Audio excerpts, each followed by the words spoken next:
반갑습니다. 감성 책방의 이병찬입니다.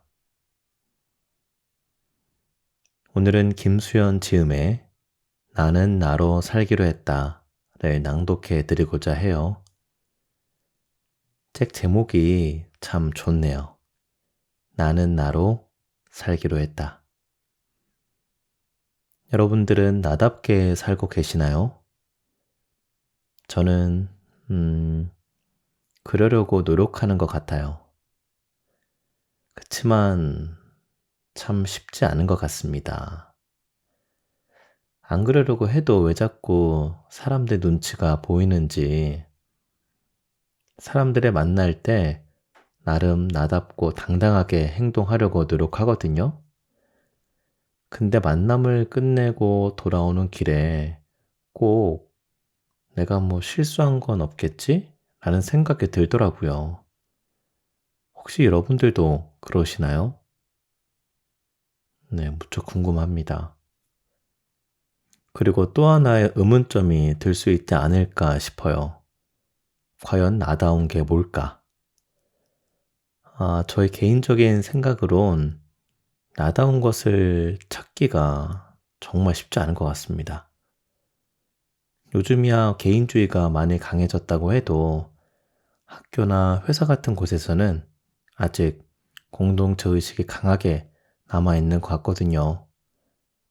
그러다 보니 나다움보다는 우리다움이 우선시하게 되고 그래서 나다움을 찾기가 더욱 어려워지는 거죠. 그래서 이 책이 더욱 감명 깊었던 것 같습니다. 그럼 지금부터 어떻게 하면 나답게 살 수 있는지 그 방법을 전해 드리도록 하겠습니다. 낭독 시작해 볼게요.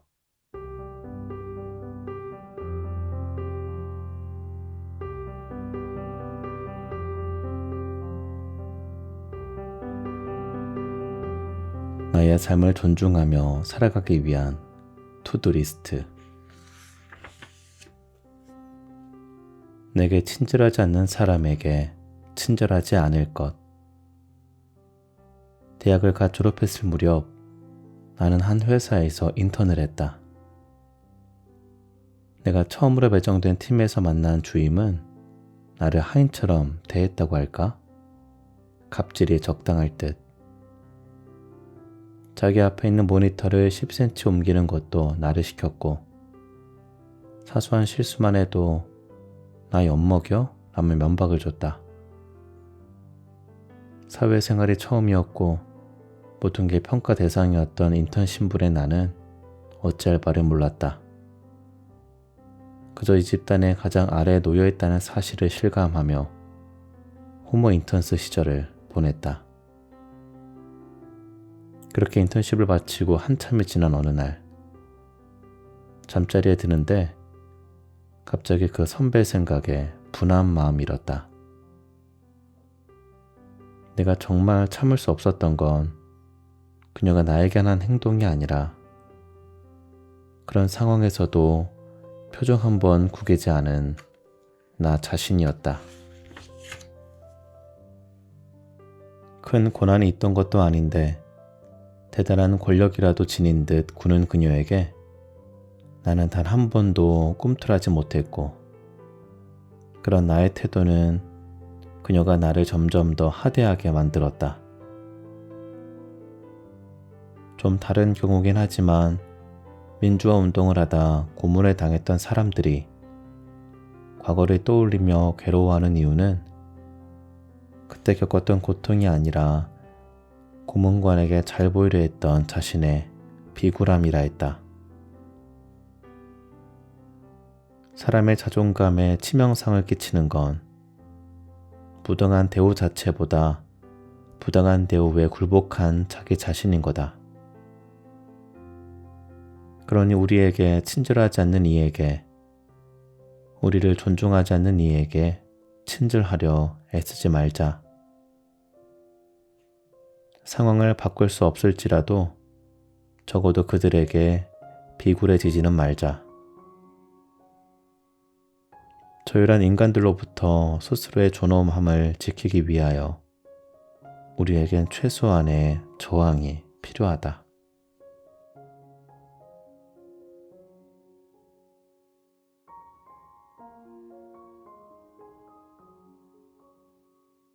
비참해지려 애쓰지 않을 것. 인스타그램이라는 신세계에 입성했을 무렵 랜덤으로 사진이 보이는 피드에서 약간의 과장을 보태 허리까지가 가슴인 엄청난 글래머의 사진을 보았다. 그녀의 인스타그램에 들어가 보니 말로만 듣던 럭셔리 SNS였다. 예쁘고 몸매 좋고 명품을 휘감고 늘 해외여행 중인 여자. 하지만 나에게 문화 충격을 준 것은 나와 다른 그녀의 삶이 아니라 그녀의 수많은 팔로워였다. 도대체 그 많은 사람들은 왜 이 여자의 삶을 들여다볼까? 궁금해하며 계속 들여다보니 문득 아침에 맛있게 먹은 삼각김밥이 처량해졌고 득템했다고 좋아한 8,900원짜리 OMG 스팽글 가방이 초라해졌다. 미디어는 너무 쉽게 타인의 삶을 훔쳐볼 수 있게 하고 옛날 같았으면 평생 모르고 살았을 이들의 완벽해 보이는 삶은 우리의 호기심을 자극한다. 그런데 과연 그 호기심은 무료일까? 자신을 비참하게 만드는 법이란 책에서는 타인의 삶을 훔쳐보며 내 삶과 비교하는 것이 자신을 비참하게 만드는 법이라 이야기했다. 우리 역시 약간의 호기심을 충족하기 위해 타인의 삶을 구경하고 그 대가로 비참함을 지불하고 있는지도 모른다.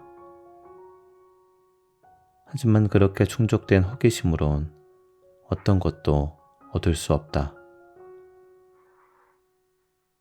그 에너지와 호기심은 어디까지나 자신의 삶을 돌보는데 사용해야 한다. 그러니 타인의 삶에 기꺼이 친구는 되어주되 관객은 되지 말자. 몇 장의 사진으로 요약된 그들의 삶보다 우리에겐 우리의 삶이 더 소중하다. 부디 비참해지려 애쓰지 말자.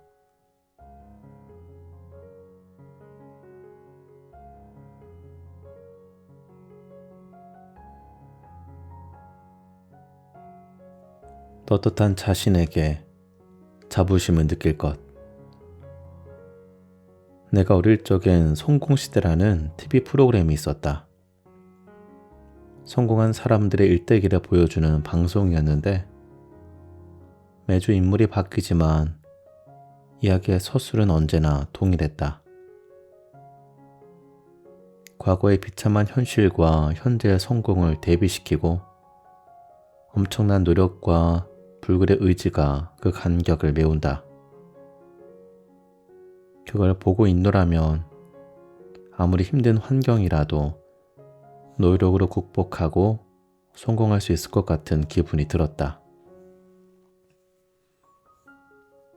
어른이 되어 생각해보니 그건 능력주의의 시작이었다. 개인의 능력과 노력만 있으면 누구나 성공할 수 있다는 자기계발서 같은 이야기. 그러나 능력과 노력은 성공의 마스터키가 아닌 여러 요인 중 하나에 불과하다. 게다가 과거에 그러한 성공 신화가 가능했던 건 그때는 한국이 고성장 시기였고 다들 지지리도 못 살아서 개인 간 자본의 차이가 크지 않았기 때문이다. 하지만 지금은 다르다. 개인이 계층을 이동할 기회를 찾기 어렵고 공정한 능력주의의 전제 조건인 기회의 평등은 지켜지지 않은 채 부모의 자산, 배경, 계층의 이어달리기가 진행 중이다. 물론 여전히 노력과 능력으로 큰 성공을 이룬 이도 있으나 그렇다고 해서 노력과 능력만 있으면 누구라도 성공할 수 있다고 말하는 건 진실이 아니다. 그들에겐 운이라는 비능력적인 요소가 동반되었고 소수의 예외가 전체를 대변할 수는 없기 때문이다. 그럼에도 능력, 노력, 성공이라는 등식은 게으름, 무능, 가난이라는 등식으로 자동 연산되어서 가난의 이유를 노력에 부족한 개인의 탓으로 돌리고 차별과 계급을 정당화한다. 무한한 기회가 열려 있는데도 가난한 것은 너의 탓이니 억울하면 출세하라고. 그래서 사람들은 가난하면 쪽팔리다. 그러니 가난해 보이지 않기 위해 안간힘을 쓴다. 히말라야를 등반하는 것도 아닌데 학교엔 노스페이스나 K2쯤은 입고 가야 가오가 살고 부녀회에선 비싼 아파트처럼 보이기 위해 아파트 이름을 영어로 바꿔야 한다는 촌극을 벌인다. 기회가 평등하지 않는 능력주의는 허구일 수밖에 없음에도 성공시대와 자기개발서가 심어놓은 왜곡된 능력주의는 우리를 부자가 아닌가 하는 결과값에 맞춰 우쭐함과 부끄러움 사이 어딘가에 놓이게 했다. 하지만 막상 주변을 둘러보면 그저 운이 좋아서 혹은 상속받은 자본으로 부를 이룬 부자가 한둘인가. 가난하지만 성실하고 정직하게 살아온 이웃이 한둘인가. 과정은 스킵한 채 편법을 저지르고 약자를 착취해도 돈이 많은 부자는 당당하고 성실하고 정직하게 살았어도 가난한 사람들은 자신이 부끄럽다면 그게 이상한 일이 아닐까? 가난하다 해도 삶의 최선을 다했고 떳떳하게 살아왔다면 그 삶의 자긍심과 자부심을 느껴야 한다. 세상에는 부끄러워야 할 부가 있듯이 떳떳한 가난이 있다.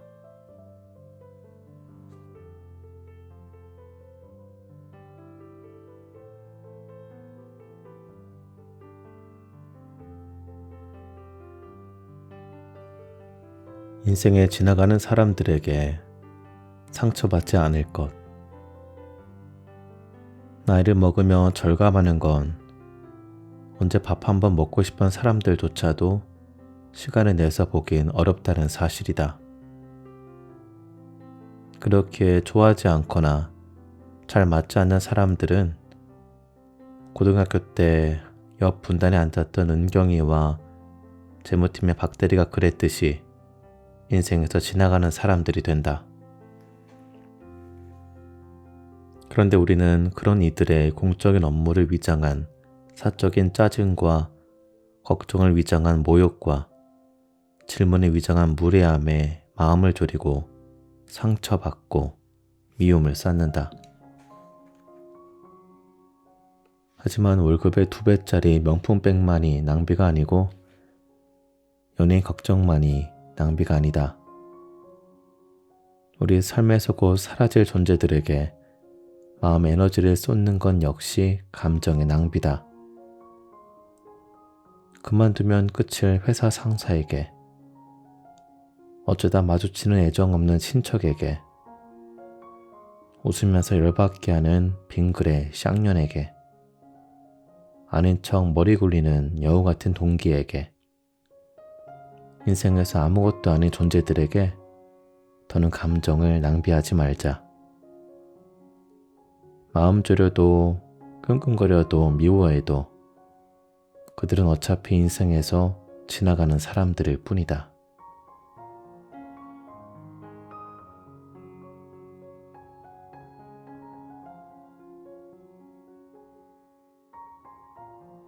누군가의 말에 흔들리지 않을 것.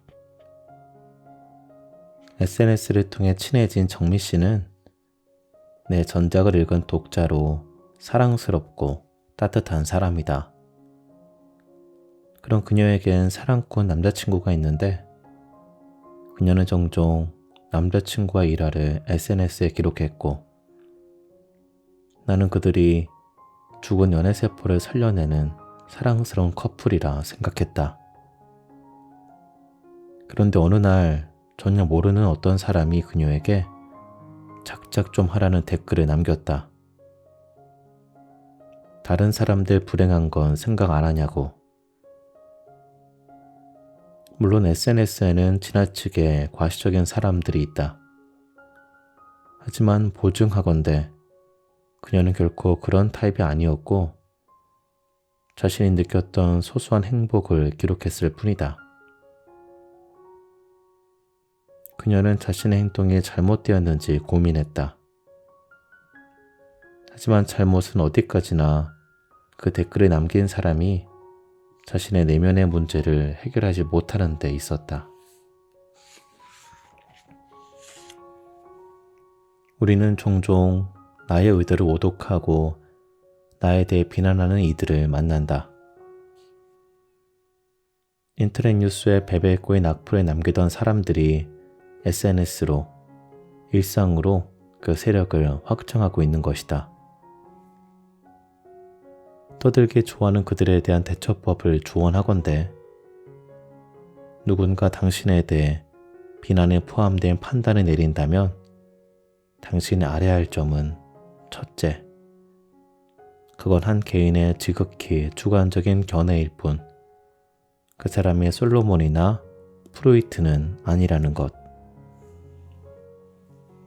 둘째, 그것이 당신을 향한 비난이라면 해야 할 일은 화를 내거나 슬퍼하는 게 아니라 비난의 진실 여부를 판단해야 하는 것.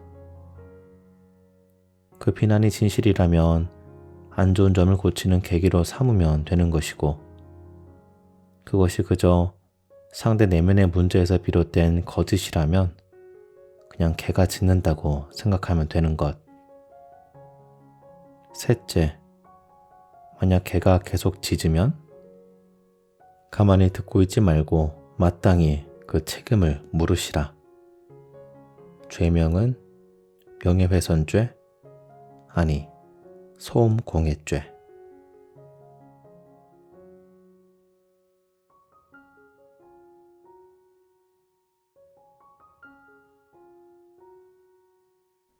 모욕하는 삶을 살지 않을 것. 인터넷에 맞춤법이 틀린 글이 올라왔다. 그러자 그 아래에 극혐이라는 댓글이 잔뜩 달렸다. 극혐이라는 건 극도로 혐오스럽다는 뜻인데 나는 맞춤법을 틀리는 게 왜 극도로 혐오스러운 일인지 이해되지 않았다. 맞춤법을 틀리는 것으로 세종대왕을 모욕했다는 저희를 읽을 수도 없고 모른다고 해도 그게 혐오의 범위에 들어갈 정도로 잘못한 걸까? 극혐, 개저씨, 기레기, 설명충, 급식충, 유족충, 맘충, 보스라치, 한남충 등 수많은 모욕과 혐오를 담은 단어들이 일상으로 들어왔다. 그 의미는 우리가 서로를 너무 쉽게 혐오하고 있다는 사실이다. 혐오주의의 원인을 주로 중산층 붕괴로 이야기한다. 지위에 불안을 느끼는 이들이 누군가를 내몰아 자신의 사회, 경제적 지위를 되찾고자 한다는 것이다. 그런데 그게 전부일까? 그렇게만 해석하기엔 그 대상이 무차별적이고 광범위하다. 나만 하더라도 대한민국 여자로 태어났다는 이유로 김치녀로 묶이고 결혼해서 전업주부를 하면 취집충, 아기를 낳으면 맘충, 설명을 하려 들면 설명충, 진지하면 진지충이 된다. 벌레가 아닌 사람으로 살기 참 어렵다. 이런 일상적 혐오에 대해 모멸감에 젖아 김찬우 교수는 웬만큼 잘나가지 않으면 인정받지 못하는 세상에서 그 공허를 채울 수 있는 가장 쉬운 방법이 타인에 대한 모멸이라 이야기했다. 그러니까 희미해진 자신의 존재를 느끼고 열패감을 보상받기 위해 얄팍한 우월감을 맛보기 위해 타인을 모멸한다는 것이다.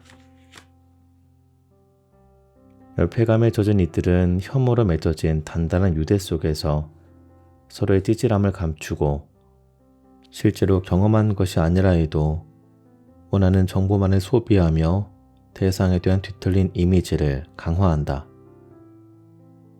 그리고 그 혐오에 모멸감이 느낀 이들은 다시 혐오를 미러링하고 복제해 나간다. 그 결과 인터넷에선 누가 더 혐오스러운가에 대한 끝없는 경쟁이 펼쳐진다. 그런데 이 혐오 경쟁 끝에 나와 다른 모든 이들은 혐오스럽다라는 결론을 내린다면 그땐 속이 후련할까? 혐오스러운 인간들이 도처에 널려있다는 불신과 삐끗하면 나 역시 비웃음과 혐오의 대상이 된다는 긴장 속에서 우리는 조금 더 조심스럽고 조금 더 날카로워질 뿐. 단언컨대 서로에게 가해자가 되는 세상에선 그 누구도 행복할 수 없다. 남을 모욕하는 것이 가장 큰 즐거움인 이들은 루저라 부른다.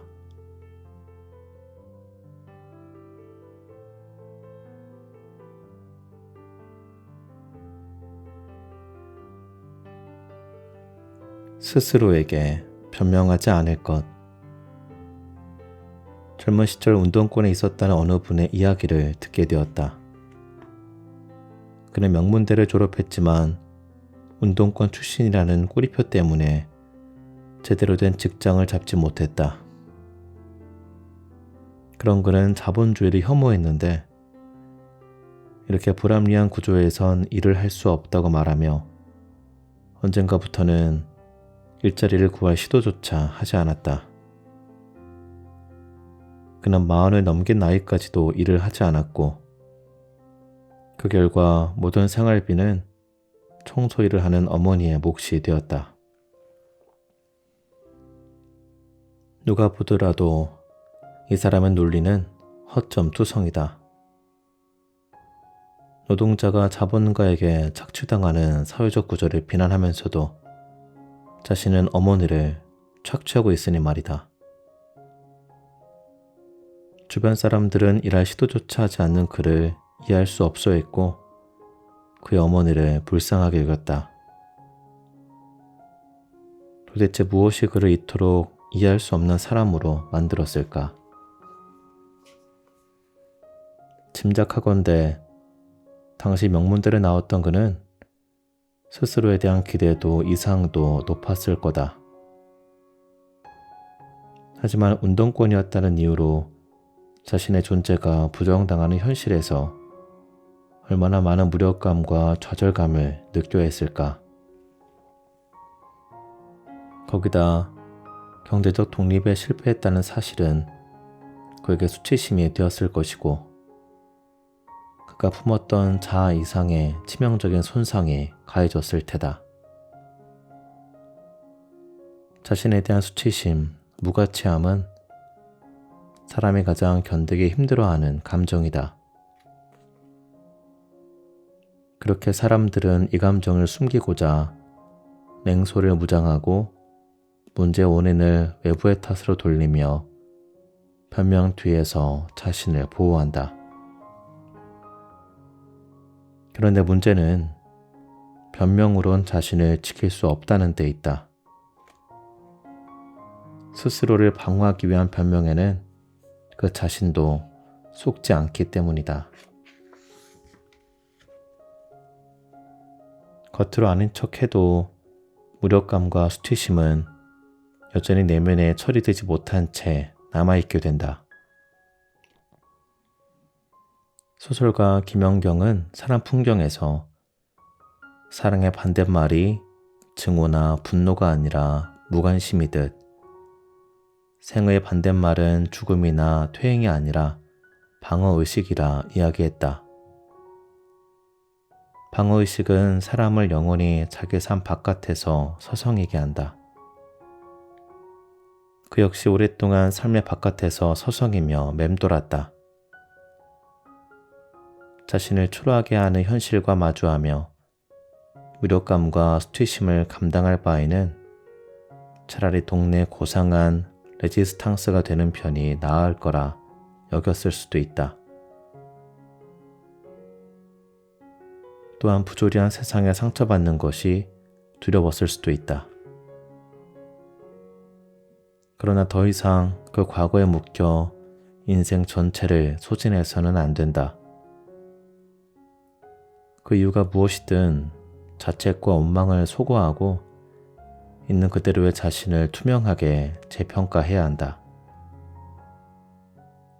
대학 시절 좋은 세상을 만들기 위해 애썼던 자신의 노력에 자부심을 느껴야 하고 좌절된 욕구는 어쩔 수 없었음을 받아들여야 한다.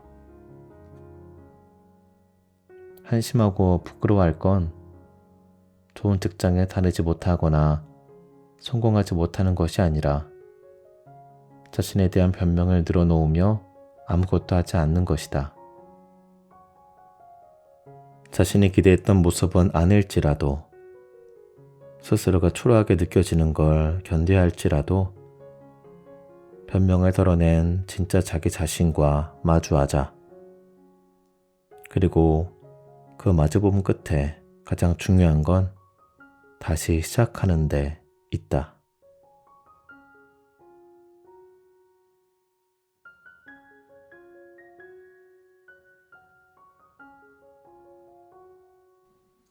누구의 삶도 완벽하지 않음을 기억할 것. 중학교 3학년 때 같은 반 남자애가 나에게 네가 힘든 일이 뭐가 있겠냐? 라고 말한 적이 있다. 추측하자면 나는 반에서 잘 떠들고 괄괄한 타입이었는데 조용했던 그 아이는 내가 부러웠던 것 같다. 하지만 당시 중증의 중3을 앓고 있던 나는 부모님과의 갈등에 괴로워하고 있었다. 대신 난 다른 친구를 부러워했는데 그 친구야말로 힘들 일이 없어 보였다. 예뻤고 다들 그녀에게 잘 보이고 싶어 했다. 그런데 몇 년 후 친해진 그녀는 내게 중3 때가 가장 힘들었다며 선생님들의 차별과 편견에 죽고 싶었다는 이야기를 했다. 신기한 일이다. 그 남자애도 틀렸고 나도 틀렸다. 우리는 자신에게 결핍된 부분을 가진 누군가를 볼 때 그 사람의 인생은 완벽하다고 느낀다. 하지만 과연 우리는 타인에 대해 얼마나 알고 있을까? 박연선 작가의 드라마 청춘시대의 마지막 회에 이런 장면이 나온다. 한 달간 중국으로 떠나는 진명을 보며 공항 직원들은 부럽다. 너도 부모 잘 만나서 태어나 라며 서로 속닥거린다. 하지만 사실 진명은 6년 동안 식물인간으로 지냈던 동생이 죽은 후 전 재산 170만 원을 털어 무작정 떠나는 상황이었다. 우리는 겉으로 드러난 모습만 보며 타인의 삶의 무게를 짐작하지만 타인의 눈에 비친 우리의 모습이 전부가 아니듯 우리 눈에 비친 타인의 모습도 전부가 아니다. 우리는 각기 다른 상처와 결핍을 가졌으며 손상되지 않은 삶은 없다. 그렇게 당신이 알아야 할 분명한 진실은 사실 누구의 삶도 그리 완벽하지는 않다는 것. 때론 그 사실이 위로가 될 것이다. 친구가 갑자기 카톡으로 넌 항상 열심히 사는 것 같아. 내 자극받는다라고 보내왔다. 난 그냥 엎드려서 쇼핑몰 배송 조회를 하고 있었는데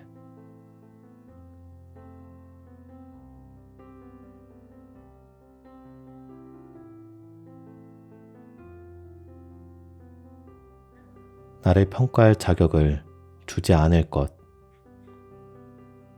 예전에 친구가 소개팅을 했던 남자는 친구에게 좋아하는 운동이 있냐고 물으며 골프나 승마 같은 건 안 좋아하냐고 물었다고 한다. 이건 사실 취미가 아닌 상대 경제력을 가늠하기 위한 질문. 남자든 여자든 이성의 경제력을 보는 게 나쁜 건 아니다. 나 역시도 분명 자유로울 수 없다. 하지만 먹고 사는 문제를 무시할 수 없는 것과 쉴 새 없이 계산기 두드리는 소리를 내며 사람의 모든 걸 숫자로 환원시키는 건 좀 다른 문제다. 사는 집을 확인하고 연락이 없었다는 사람, 부모님 직업을 확인하는 것에 모든 대화를 쏟는 사람, 그런 상대들 앞에 누군가는 답안지를 제출한 아이처럼 상대가 나에 대해 내릴 평가에 불안하다고 했다. 그런데 한편으로 생각해보면 그리 불안해할 필요가 있을까? 내 경우를 말하자면 아무리 능력이 있다 해도 숫자를 지나치게 좋아하는 사람은 삶의 기쁨이 너무 단출한 것 같아서 전혀 섹시하지 않다. 한마디로 내 취향이 아니다. 그러니까 그 사람에겐 내가 자격 미달이겠지만 그 사람도 내겐 자격 미달인 것이다. 내게 필요한 건 나와 닮은 단 한 사람뿐이지 그들이 아니며 그들만 나를 평가할 수 있는 게 아니다. 그러니 만약 누군가 나를 숫자로 평가한다면 놀고 있네. 이들은 어차피 다 탈락이야, 이것들아.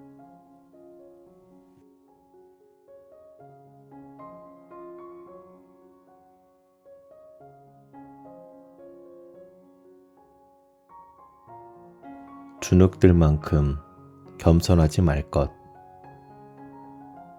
한 에세이 작가가 신춘문예나 문예지를 통해 등단하지 않는 자신이 작가라고 불리는 것이 민망하다는 이야기를 했다. 작가의 사전적 의미는 글이나 그림 등의 창작자일 뿐인데도 10여 권의 책을 내고 두터운 팬층을 보유한 그녀조차 작가의 자격 앞에 망설이고 있었다. 나는 문득 어느 여행자의 일화가 떠올랐다. 여행자는 유럽 어느 술집에서 한 바텐더를 만났다. 바텐더는 여행자에게 자신을 시인이라고 소개했다. 그 말에 여행자가 당신 이름으로 나온 시집이 있나요? 라고 물었고 바텐더는 아니요, 시집을 낸 적은 없지만 시를 쓰기 때문에 시인이죠. 라고 답했다. 왜 누군가는 10권이 넘는 책을 내고도 작가라 불리는 것을 어색해하고 다른 누군가는 시집 한 권 없이도 스스로를 당당하게 시인이라 부를 수 있을까? 개인의 차이도 있겠지만 그건 문화의 차이가 크다. 그 차이는 공교육에서도 보여진다.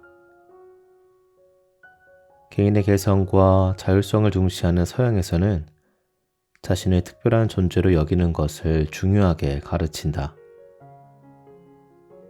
생각의 지도의 저자 리처드 니스벳이 밝히길 그의 고향에서는 교육의 목표로 지식을 전달하는 것과 자존감을 심어주는 것 중 어느 쪽이 더 중요한가에 대해 논쟁까지 있었다고 한다.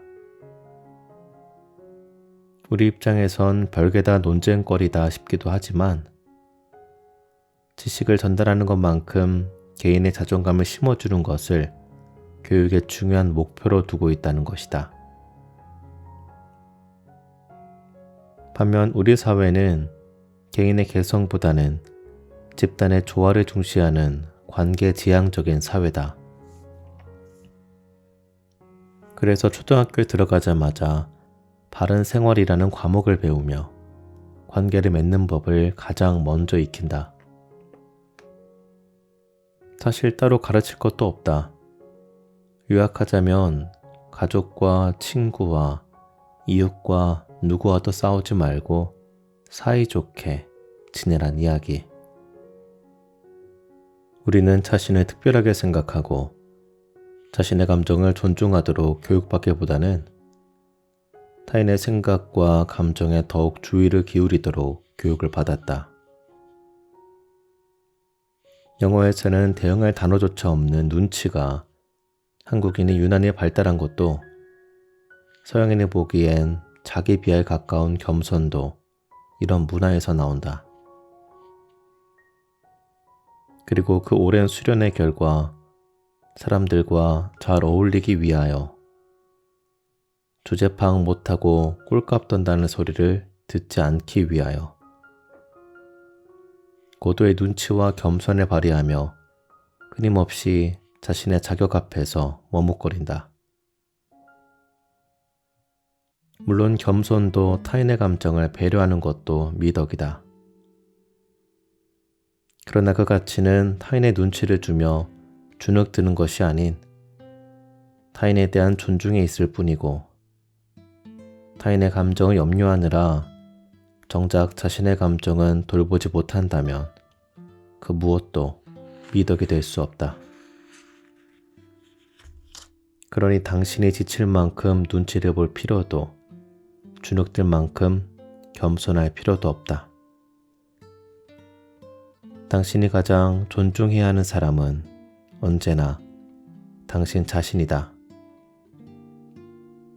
약간의 근자감과 어느 정도의 개시양 마이웨이 정신이 필요하다.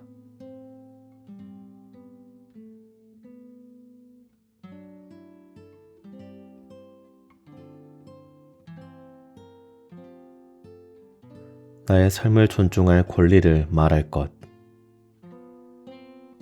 인터넷에서 어떤 글을 읽었다. 글쓴이는 레스토랑에서 아르바이트를 하고 있었는데 손님으로 온 한 아주머니가 글쓴이를 가리키며 딸에게 공부 안 하면 저렇게 된다고 말했다. 의문의 일패를 당한 글쓴이는 불쾌했다. 그녀는 경험을 쌓기 위해 아르바이트를 한 것 뿐이었고 동료 역시 명문대를 다니고 있었기 때문이다. 그때 마침 중국인 손님이 들어왔고 중국 유학 경험이 있었던 그녀는 유창한 중국어로 주문을 받았다. 그러자 그 모습을 본 아주머니가 놀라며 거면쩍여했다는 이야기였다. 이 글을 읽은 사람들은 그 아주머니를 비난했다. 하지만 과연 아르바이트생은 그 아주머니와 얼마나 다를까? 글쓴이는 계속해서 자신이 단순 노동자가 아니라 그저 경험을 쌓기 위해 일하는 아르바이트생임을 강조했다. 그녀의 절절한 항변은 아주머니의 언행 자체가 아니라 내가 그런 취급을 당할 사람이 아닌 것에 맞춰져 있었다. 한마디로 그녀는 억울하다. 자신은 경험을 위해 아르바이트를 하고 있을 뿐 공부를 안 해서 저렇게 된 이들과는 다른 존재인데 말이다. 인터넷을 검색해보면 자거 긁기라는 것이 나온다. 대학 가서 미팅할래? 공장 가서 미싱할래? 1에서 3등급은 치킨을 시키고 4에서 6등급은 치킨을 튀기고 7에서 9등급은 치킨을 배달한다. 얼핏 들으면 라임 돋는 위트 있는 문장이지만 이 텍스트는 치킨을 배달하는 삶, 공장에서 미싱하는 삶을 공부하지 않은 형벌로 바라보게 하고 땀 흘리는 노동을 비참한 삶으로 만든다. 그리고 이 텍스트 속에서 우리는 노동자에 대한 무시와 차별을 머릿속에 기본 OS로 장착하게 되는 것이다. 이러한 차별의 뿌리는 결코 짧지 않다. 백성이 지은 농사로 먹고 살면서도 그들을 천대하던 호랑말과 같은 관료들이 심어놓은 관존 민비 직업관이 자본주의 위세 경쟁에 맞물려 새로운 버전으로 업그레이드 된 것이다. 이 차별의 OS는 직업 간의 임금차를 좁히지 못하게 하고 그건 다시 차별을 강화한다. 그렇다면 무엇이 문제일까? 이 문제는 단지 만인이 평등하다는 휴머니티 관점에만 있는 게 아니다. 아이들은 공부를 안 하면 저렇게 된다는 말을 듣고 온갖 자극 글귀를 읽으며 당연히 드라마 속의 커리어 우먼이나 비즈니스맨이 되는 미래만을 그린다. 그러나 현실의 많은 이들이 육체 노동자로 살아가며 평범한 직장에서 의뢰의 삶을 마주한다. 드라마 세트장 같은 곳에서만 살 줄 알았던 이들이 어린 시절 자신이 무시했던 삶으로 들어와 있다는 것, 그 사실을 어떻게 받아들일 수 있겠나. 미래에 대한 과대망상과 차별의 OS가 평범한 자신에 대한 수치심으로 돌아오는 것이다. 자신이 그들과 같다는 걸 도저히 인정할 수 없는 것. 노동자 계급의 연대가 어려운 이유 역시 바로 여기에 있다. 노동자에 대한 차별과 멸시의 부작용은 다른 쪽에서도 진행된다. 은근한 차별과 멸시를 품고 치킨 배달을 하지 않기 위해, 공장에서 미싱하지 않기 위해 안간힘을 쓰는 것. 그 속에선 배움에 대한 유희와 호기심은 없다. 무시와 추락에 대한 불안을 동력으로 공부하고 불안이 줄어들면 작업 글귀를 찾으며 불안을 충전할 뿐이다. 물론 일시적인 불안과 긴장감은 능률을 높이고 동기를 제공한다. 하지만 삶의 동력으로 불안과 긴장만이 남아있을 때는 아로나민 골드로도 풀 수 없는 마음의 만성 피로가 만들어진다. 부모가 자식의 행복을 위한다며 내뱉던 말들이 자식을 만성적인 불안으로 내몰았던 것이다. 그렇게 해서 원하는 곳에 닿으면 만사가 형통할까? 차별과 멸시에 대한 공포로 얻은 성취에는 오만이 뒤따른다. 다른 내면의 힘이 없이 오만만 증식되는 건 안전장치 없이 고층 빌딩 위에 서 있는 것과 비슷하다. 상시적인 고조공포증, 즉 추락에 대한 공포감만 커질 뿐이다. 게다가 오만이 클수록 추락의 충격도 클 수밖에 없다. 그걸 보여준 게 전 조선일보 논설고문 이규태의 글이다. 그의 글을 빌리자면 유럽 사람들은 상황이나 사정이 바뀌면 그에 맞추어 자연스레 하향을 한다.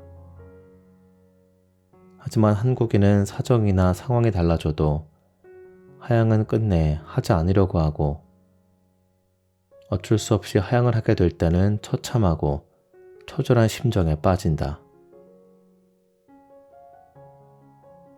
인생이라는 게 이렇게도 저렇게도 살 수 있는 것임에도 차별과 멸시가 내면화된 이들에게 하향이란 처절하고 비극적인 추락인 거다.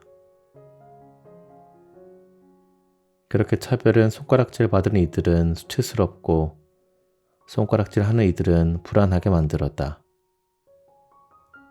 결국 그 누구의 삶에도 도움되지 않는 것이다. 만약 당신이 끊임없이 불안에 충전하고 싶다면, 혹은 당신이 꿈꿨던 미래와는 동떨어진 삶을 살고 있는 자신에게 수치심을 느껴야 한다면 스스로에게 알려주어야 한다. 치킨 배달을 한다 해도, 공장에서 미싱을 한다 해도 삶이란 이럴 수도 저럴 수도 있는 것일 뿐, 그 어떤 삶도 잘못된 것이 아니라는 사실을, 열심히 사는 것도 열심히 배우는 것도 마음껏 하시라. 하지만 누구의 삶도 모욕할 수 없다. 우리는 각자의 삶을 존중하며 살아갈 권리가 있다.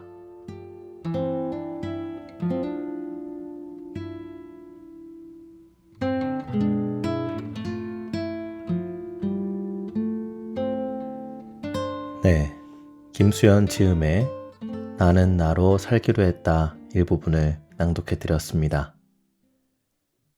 결국 나답게 산다는 건 그 누구보다 나 자신을 사랑해 준다는 의미지 않을까 싶어요. 내게 친절하지 않는 사람에게 친절하지 않을 것, 인생에 지나가는 사람들에게 상처받지 않을 것, 나를 평가할 자격을 주지 않을 것 등의 조언들은 나 자신을 사랑해야 실천이 가능하지 않을까 싶거든요. 그냥 들으면 너무 당연한 얘기 같죠? 하지만 우리 일상에서 막상 실천하기가 참 쉽지 않은 것 같습니다. 살아가다 보면 나에게 친절하지 않고 함부로 평가질하는 사람들을 간혹 만나곤 하잖아요.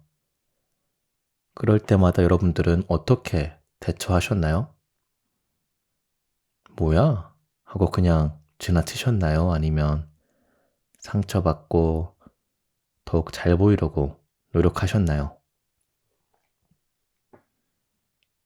저는 솔직히 후자인 경우가 더 많았던 것 같습니다. 그러다 보니 그 사람 기준에 더욱 맞추게 되고, 그럴수록 나다움은 더욱 멀어졌죠. 하지만 이제는 다릅니다. 나 자신을 더욱 사랑하고 무례한 사람들에게 더욱 의연하게 대처함으로써 나다움을 찾아가려 노력하고 있거든요. 혹시 저의 낭독을 듣고 계신 분들 중에 나에게 중요하지 않은 사람들 때문에 상처받고 힘들어하고 계신 분이 있다면 이 말씀을 꼭 드리고 싶네요. 그럴 필요 없다고. 여러분들은 그 누구보다 소중한 사람이라고. 그럼 감성책방 여기서 마치도록 할게요. 끝까지 들어주셔서 진심으로 감사드립니다. 여러분들 포근한 밤 되세요.